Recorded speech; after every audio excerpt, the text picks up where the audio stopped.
तभी कहा है कि हम सबको बहन जी का सम्मान करना चाहिए।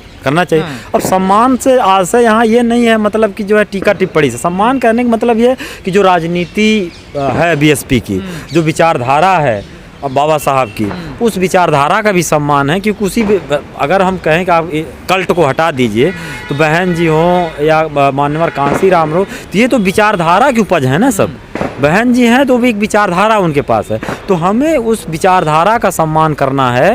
क्योंकि व्यक्ति तो आते जाते रहेंगे, आज हम हैं कल मर जाएंगे, फिर कोई दूसरा आएगा। तो हमें तो अखिलेश यादव जी का किसकी तरफ इशारा रहा? ये सारे लोग जो है किसी भी तरफ मतलब हम जो प्रोफेसर राम गोपाल की तरफ था। नहीं, ये जो है किसी इंडिविजुअल, मैंने कहा कि आप व्यक्ति हटा दीजिएगा तो ये पूरा मामला विचारधारा का है। और विचारधारात्मक तौर पे कहें कि हमें जो है उसका सम्मान करना चाहिए, उस विचारधारा का, उस आइडियोलॉजी का सम्मान करना चाहिए जिस आइडियोलॉजी से जो है देश की चंद तंजीमें जुड़ी हैं, देश जुड़ा हुआ है। बाबा साहब के विचारों का हमें सम्मान करना चाहिए, जिसकी नुमाइंदगी हम भी करते हैं, बहन जी भी करती हैं और तमाम बहुजन संगठन भी करते हैं। तो कहने का मतलब है कि सम्मान होना चाहिए। सम्मान का मतलब होता है कि हमें उस सोच का सम्मान करना चाहिए, जिस सोच को लेकर के मान्यवर साहब चले थे, जिस सोच को लेकर के बाबा साहब चले थे, ये सोच की बात है।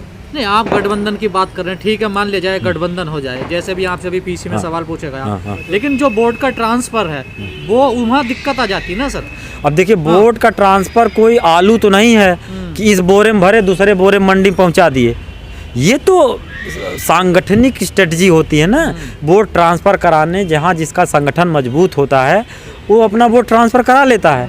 जहाँ संगठन कमज़ोर होते हैं, लोग कमज़ोर होते हैं, बूथ लेवल की कमेटियाँ कमज़ोर होती हैं, वहाँ वो ट्रांसफ़र नहीं हो पाता है। अब आप एग्जाम्पल के तौर पर लो कि पिछले 19 का अलायंस हुआ तो बीएसपी का 0 से 10 सांसद हुए कि नहीं हुए? ट्रांसफ़र हुआ कि नहीं, कि 10 कैसे हो गए? और तब भी लोग कह रहे हैं कि वो ये जो है ये तो ऊपर का गठबंधन है, नीचे कुछ नहीं होता है। लेकिन ट्रांसफ़र नहीं होता तो वो 10 सीटें कैसे आती? सिंपल सा लॉजिक है।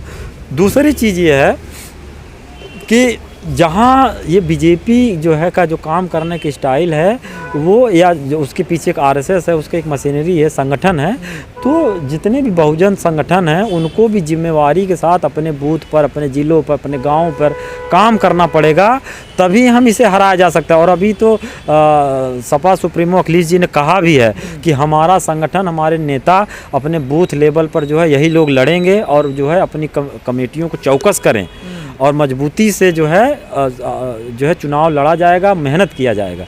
इसमें कांग्रेस की कहीं कोई कमी नजर आ रही है कि इंडिया अलायंस में? मैं कह रहा हूँ कि बहुत सारी कमियों को ओवरकम करके इंडिया अलायंस बना है।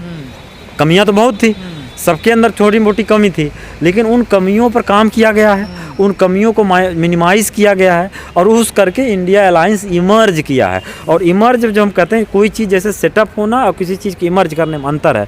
इमर्ज करने के मतलब धीरे धीरे कंटिन्यूअस नीतीश जी के प्रयासों से और जो है लालू जी के प्रयासों से संभव हुआ कि भाई उन्होंने एक राष्ट्रीय स्तर पर नेताओं को जुटाया, जोड़ा और उनको जो है उनके बीच में संवाद कायम करने की कोशिश। लेकिन सर आप तो विचारधारा से जुड़े हुए हैं, विचारधारा की हमेशा बात करते हैं। जो पार्टियां आज इंडिया अलायंस में जाने की बात कर रही हैं, जा रही हैं, चाहे जेडीयू हो, आरजेडी हो, सपा हो, बसपा हो, ये पार्टियां तो सारी कांग्रेस के खिलाफ बनी ना सर, कांग्रेस की विचारधारा के खिलाफ बनी ना। आज ऐसी क्या मजबूरी आ गई इन लोगों की उसी विचारधारा के साथ जाना पड़ रहा है सर? देखिए अब इस हिसाब से देखा जाए तो भाई अंग्रेजों का विरोध करने पार्टी तो कांग्रेस और कम्युनिस्ट पार्टी थी, तो सबको कम्युनिस्ट पार्टी, क्या तो उसमें भगत सिंह नहीं थे?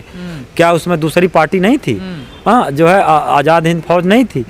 तो सबका योगदान है, किसी एक का योगदान नहीं है। और विरोध का मतलब ये नहीं कि कांग्रेस, मैं उस समय की जो कांग्रेस की नीतियाँ थीं वो जनपक्षीय नहीं थी, इसलिए कांग्रेस का विरोध। आज बीजेपी की नीतियाँ जनपक्षीय नहीं है, इसलिए बीजेपी का विरोध है।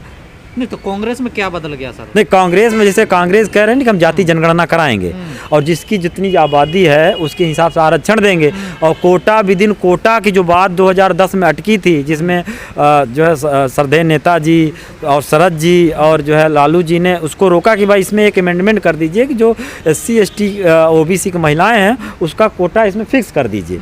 ये बात तो उस समय मानी नहीं गई, लेकिन आज देखिए कि जो है जो कांग्रेस वर्किंग कमेटी है उसने उस रेजोल्यूशन में पास किया कि हमें कोटा विद इन कोटा के साथ वो करना चाहिए। दूसरी चीज़ जाति जनगणना का सवाल कि भाई जिसकी जाति जनगणना हो जाए तो इस मसला पता चल जाए कि किसकी क्या आबादी, उसके बाद उसके रिसोर्सेज को बांटने में आसानी हो जाए। तो मतलब जिन बातों को बहुजन समाज या बहुजन पार्टियां, सामाजिक न्याय की पार्टियां करती रही हैं, उस एजेंडे को तो आज कांग्रेस इम्प्लीमेंट कर रही है। कांग्रेस बोल रही है ना, अब वो कह रही है हम जाके जनगणना करवाएंगे, लेकिन पहले अपने संगठन में तो देना वो हिस्सेदारी। अब ये जिस हिस्सेदारी की वो बात कर रही है, मैं कह रहा हूँ कि जैसे जो हम लोगों ने जिस संकल्पना, जिस सामाजिक न्याय की संकल्पना, एकता भाईचारे की बात की है या सोशल जस्टिस की बात करी, अब वो सोशल जस्टिस का यही तो चुनौती है कि उसका हर समय परीक्षा होती है। वो संगठन में भी परीक्षा होगी, जिस स्टेट में रूल कर रहे हैं उस स्टेट में भी परीक्षा होगी कि आपने कितने बैकवर्ड को, कितने दलितों को, कितनी महिलाओं को उसमें आगे बढ़ाया, संगठनिक तौर पर भी, स्टेट के तौर पर भी, दोनों तौर पर भी। तो ये अगर नहीं बढ़ाएंगे तो लगातार सवाल उठाए जाएंगे, पूछे जाएंगे सवाल कि बताइए आप ऐसे आप तो बोल रहे हैं, ऐसा दिखता क्यों नहीं है। तो ये मामला नीति और नियति का है, नीयत का है, नियति नहीं नीयत का है। जो 5 राज्यों में चुनाव हाँ। थोड़ी हवा सी क्या मीडिया ने दिखाई कि कांग्रेस जीत रही है, कांग्रेस तो आसमान पे पहुंच गई। देखिए जब भी चुनाव होते हैं, कोई जीतता हारता है तो तय बात है, लेकिन जब चुनाव हारता है व्यक्ति उस पर आत्ममंथन भी करता है, उस पर विचार भी होते हैं और सोचा जाता है कि कौन सी कमी रह गई, कौन सी बातें रह गई, जो हमसे चूक हुई उस पर अगली बार उस पर ध्यान दिया जाता है, कोई चूक ना हो उस पर कोशिश किया जाता है। जो कोशिश नहीं करता फिर चुनाव हार जाता है। तो मतलब ये तो कंटिन्यूस प्रोसेस है ना कि आप अपनी हार की मीमांसा करें, उसको जो है सोचें समझें, उस पर विचार करें और उसको दोबारा ना होने दें। लेकिन सर जिसे आप मानते हैं, जिस विचारधारा को, उस विचारधारा के आपके महापुरुष कहते हैं कांग्रेस जीते बीजेपी जीते, बात तो सेम एक ही है ना। नहीं, बात एक सेम नहीं है। देखिए पर समय के अनुकूल जो है चीज़ें बदल जाती हैं, परिस्थितियाँ आज़ादी के समय दूसरी थी, आज़ादी के बाद परिस्थिति दूसरी हो गई, मंडल के पहले की परिस्थिति दूसरी थी, मंडल आंदोलन की बाद की परिस्थिति दूसरी है।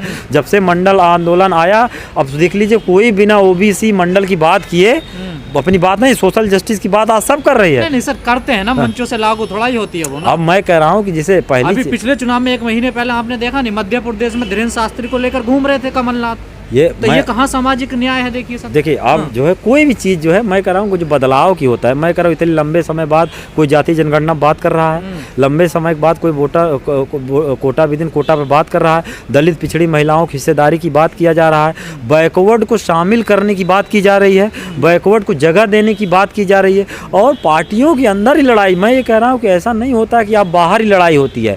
पार्टियाँ भी एक इंस्टीट्यूशन होती है, संस्थान होती हैं, संस्थान के अंदर अलग अलग विचारधारा लोग होते हैं जो नहीं चाहते कि इस तरह के समतामूलक जो है जो समावेशी बातें हों, तो वहाँ भी विरोध होता है। तो पार्टियां आंतरिक और बहिर्मुखी दोनों स्तर पर लड़ती हैं। तो ये दोनों स्तर की लड़ाई है।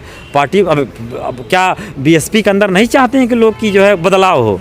क्या सपा के अंदर लोग नहीं चाहते कि सपा अगर पीडीए की बात कर रही है तो ये तो बहुत खुशहाली की बात है, बहुत अच्छी बात है कि जो है कोई पिछड़ा, दलित, अक़लियत और आदिवासी की खुल करके वकालत कर रहा है।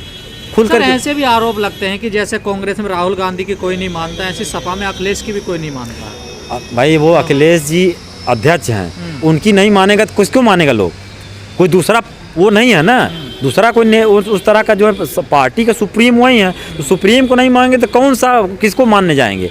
फिर तो कोई बाहर ही कोई होगा जो उसे मानेंगे। पार्टी के अंदर तो जो भी रहेगा वो सुप्रीम लीडर की बातों को, उनके निर्देशों को तो मानना ही पड़ेगा। बहन जी के निर्देशों को मानना ही पड़ता है, और जिसको नहीं मानना वो नहीं रहेगा।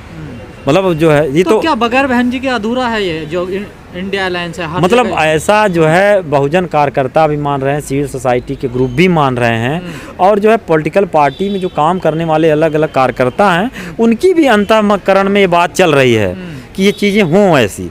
कांग्रेस ने तो कहा खुल के कि बगैर बीएसपी के हम बीजेपी को नहीं हरा पाएंगे। नहीं, सबने मतलब ऐसा बगैर बीएसपी नहीं, मतलब हर वो छोटे छोटे दल, मतलब जितने बिखरे हुए दल हैं उनको बिना एकजुट किए हम नहीं हरा पाए। लेकिन जो सपा की तरफ से बात आई है कि हम बगैर बीएसपी नहीं, ये कहीं इस पे बात नहीं बोली गई। ये खबर क्यों चलाई जा रही है? ये खबर मैंने कहा है कि तीसरा आदमी जो खेल रहा है, एक तीसरा आदमी खेल रहा है जो चाहता है कि ना हो, तो तीसरे आदमी की हम लोग पहचान कर रहे हैं।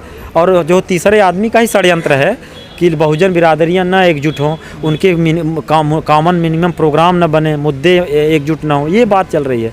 एक सुदामा पांडे धूमिल का एक कविता है कि एक आदमी रोटी बेलता है, एक आदमी रोटी खाता है, एक तीसरा आदमी है जो न रोटी बेलता है न रोटी खाता है, बल्कि वो रोटी से खेलता है। वो तीसरा आदमी कौन है और देश की संसद मौन है, ये उनकी कविता है। तो मैं बस उनसे माजरत चाहते हुए ये बात कि ये देश के जो लोग हैं जो मौन है तीसरे आदमी पे, अगर वो तीसरे आदमी की पहचान हो जाए तो आपको सारे समाधान मिल जाएंगे। ये तीसरा आदमी कांग्रेस में भी है, ये तीसरा आदमी बीएसपी में भी बैठा है, ये तीसरा आदमी आपको जो है सपा में भी बैठा हुआ है। इस तीसरे आदमी की पहचान होनी चाहिए कि जो न रोटी बेलता है न रोटी खाता है बल्कि रोटी से खेल रहा है।